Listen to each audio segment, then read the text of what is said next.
ইসলামের শরীয়ত কয়েকজন ব্যক্তিকে রোজা না রাখার অনুমতি দিয়েছেন। এরা রোজা না রাখলে গুনাহ হবে না, এরা ফিদিয়া দিয়ে দিবে, এরা বিনিময় দিয়ে দিবে। এরা কারা? হামেলা, গর্ভবতী মা। গর্ভাবস্থা অনেক কষ্ট হয়, তিনি যদি কোনো ক্লান্তির কারণে, দুর্বলতার কারণে রোজা ভাঙতে চান, ইসলামের শরীয়ত রোজা ভাঙার অনুমতি দিয়েছেন। 2 নম্বর, মুরদিআ, যে মা সন্তান প্রসব করেছে, বাচ্চাকে দুধ খাওয়াতে হয়। বাচ্চাকে দুধ খাওয়াতে গেলে রোজা রাখলে বাচ্চা দুধ পাবে না।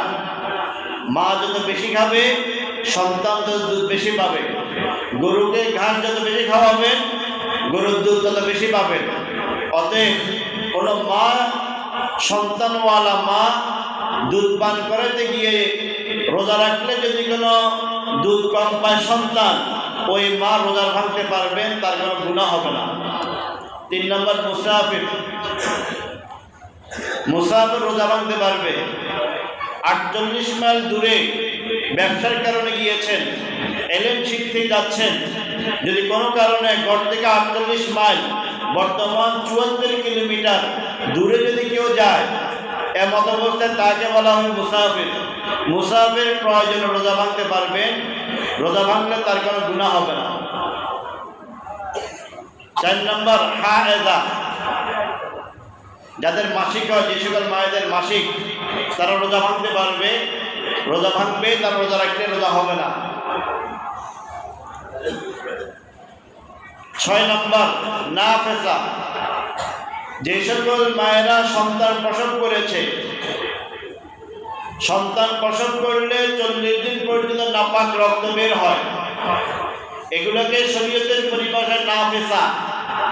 এই সমস্ত মহিলারা রোজা ভাঙবে, কোনো গুনাহ হবে না, বরং রোজা রাখার জন্য তাদের অনুমতি নেই।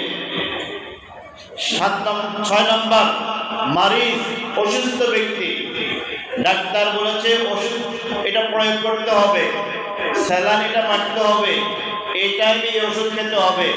তাহলে অসুস্থ ব্যক্তি সুস্থ হওয়ার জন্য ডাক্তার প্রেসক্রিপশন অনুযায়ী যদি ওষুধ খেতে হয় এবং রোজা রাখলে যদি তার জন্য ক্ষতি হয়, তাহলে তিনি রোজা ভাঙতে পারবেন। 7 নম্বর, শাইখে ফানি, অতি বৃদ্ধ, শোয়া থেকে উঠতে পারে না, খুবই দুর্বল, শরীর কাঁপে, তারা যদি রোজা না রাখে কোনো অসুবিধা নাই, কোনো গুনাহ হবে না। নাবালেগ ছেলে মেয়ে যদি রোজা না রাখে কোনো গুনাহ হবে না। এই 8 শ্রেণীর লোক, নাবালেগ ছাড়া বাকি 7 শ্রেণী, এরা কি করবে? পরে যখন নাকি সুস্থতা অর্জন করে, একটা রোজার বিনিময়ে একটা রোজা কাজা করবে,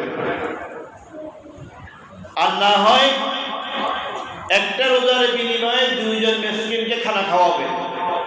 ইফতার এবং সেহরির জন্য পর্যাপ্ত পরিমাণ রুচিসম্মত খাবার খাওয়াবে, অথবা সেই পরিমাণ টাকা দিয়ে দিবে।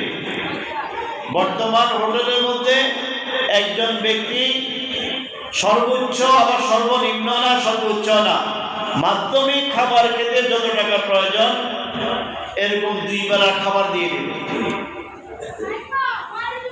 ওনারা রোজা ভাঙতে পারবেন।